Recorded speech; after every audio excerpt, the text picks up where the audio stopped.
d'accord tey gis nañu Benno Bokk Yaakaar am nañu benn peut-être bon nit ñi problème lañ koy jàppee ñi jàpp ni peut-être dañu porter président porter gul choix am par rapport ak ci candidature bi mais est-ce que jàpp nga ni tey quel que soit mu mën a choisir dina mën a maintenir la grande coalition Benno Bokk Yaakaar.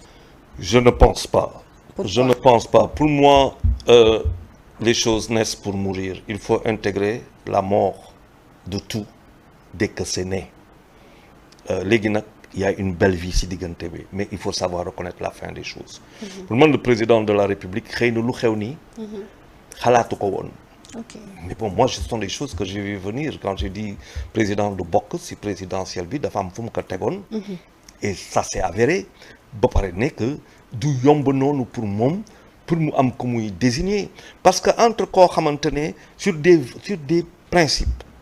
Sur des valeurs yu muy convoqué ay principes yu muy convoqué concernant ñoo xamante ne duñu bokk APR. duñu bokk APR il peut convoquer wala faire appel à des éléments des leviers une analyse froide ak lépp il y a quelque chose d'autre qui anime nit ñi mooy seen ambition personnelle et maintenant dans les ambitions personnelles ku si nekk si ñoom avec tout le bruit qu'ils peuvent faire ils se disent on peut avoir de l'ambition personnelle mais ñun kenn qu'est-ce qu'on vaut avec le soutien du président de la République am na ñoo xamante ne war nañu xam wala ñoom ñëpp que ñoom kenn face à certains de l'opposition candidats de l'opposition dina metti s'ils n'ont pas le président de la République boo xamante ne da leen di jox la caution morale ànd ak ñoom mais de l'autre côté il y a aussi le destin am na ñoo xamante ne mun nañ ne bon puisque man dooma jàppale man j'affronte je prends mon destin en main ma dem dugg kooku bu ko décider ba dem nañu xam buy dem ban clash lay am ak Macky Sall ban clash lay am ak Benno Bokk Yaakaar et c'est là que ça devient intéressant parce que am na ñenn yoo xamante ne. On peut prendre l'exemple de Mame Boye Diao. Oui, parce que le problème qui se pose, c'est entre Mame Boye Diao, Abdoulaye Diouf Sarr et Amadou Ba. Non, ça va au-delà de ça.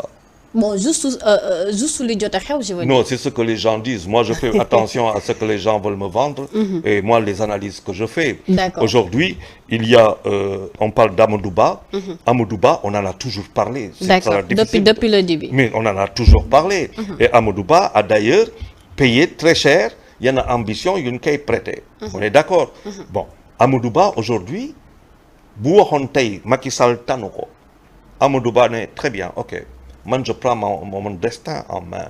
Amadou Ba dem mu am clash Amadou Ba tourné ne Sonko waa Pastef waaw ayca je te tends la main pour ñu liggéey pour un Sénégal nouveau ak yu demee noonu mais si Sonko n'est pas partant vous imaginez ce que ça peut dire faut pas oublier quel est le rôle que Amadou Ba a joué dans Pastef par la création ñu bëri en tout cas si lu ma dégg bon maintenant boo jógee foofu nga ne Mame Boye Diao il représente quelque part il est dans cette transition de tous les jeunes ñoo xamante ne jeunes yuy laaj benn alternance générationnelle moom si ñooñu la bokk si génération boobu la bokk Mame Boye Diao c'est le grand de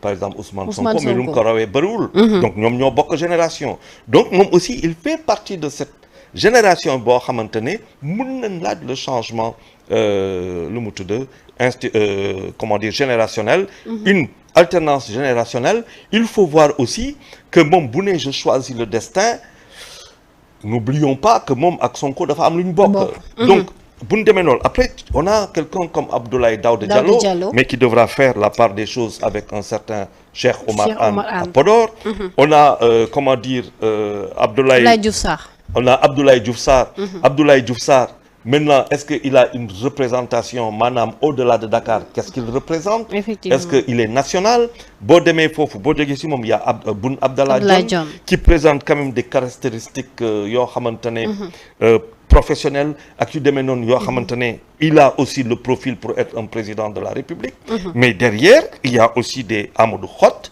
il y a des Doudou Ka et le président son problème tey c'est pas de voir qui choisir le président son problème mooy je vais choisir kenn mais kan mooy demal boppam te kooku bu demalee boppam Ça va être compliqué. Il y a des combinaisons qui peuvent lui faire peur. Ok. Voilà. C'est un peu compliqué mais quand même juste dañuy xaw a desandi foofu parce que gis nañu ministre bi vendredi génn na def benn sortie ci biir sortie bi dañuy jàngat biñ ci njëkk a gis mooy buggul wax ne choisir nañ ko mais aussi buggul wax ne buggul ñu choisir ko genre boo seetloo ci façon bi nga xamante ni moom lay waxee dafa mel ni tey même bu fekkee président choisiru ko moom décision bu munti ñëw da koy maintenir alors que d'après nos échos Amadou Ba moom lui il est prêt pour partir aux élections présidentielles. Waaw, le meilleur moyen de liquider Amadou Ba c'est de lui mettre loo xamante ne moom waxugu ko. Ok. Et c'est quand même un adversaire à abattre si biir camp. Ok. Et Amadou Ba lu mu dund moom xam na ko xëy na tam dafa am lu mu dundal ay nit. ñooñu tam xam ko. Donc du yomb mais Amadou Ba jusqu'à présent il attend le président de la République. day xaar président wax. Et la preuve mooy que ba léegi président nga xamante ne waxagul dara te ñëpp xaaroon nekk dafay wax le 14. te waxu ko. bés yaa ngi dem cela donne raison à Amadou Ba. qui donc est dans son coin en train d'identifier ñoo xamante ne dañ koy xeex te leer na nañ. mais nañu moytu Amadou Ba qui décide de prendre son destin en main. Pourquoi nga wax loolu dafa mel ni am na loo ci xam doyen. Non, c'est pas c'est parce que li nga def nii alerte lay ndurool. C'est de l'analyse. Ok. C'est de l'analyse. Mun naa la ko nangul. mun naa juum si analyse. Mais un Amadou Ba qui décide de prendre son destin en main. Et qui regarde du côté d'Ousmane Sonko si Sonko n'est pas candidat. Ça peut faire mal à tout le monde, à Déthié Fall et ainsi de suite, qui eux aussi ont engrangé une bataille dans laquelle da ngay xool Sonko day dem wala Sonko du dem. Et en fonction de ça, la mobilisation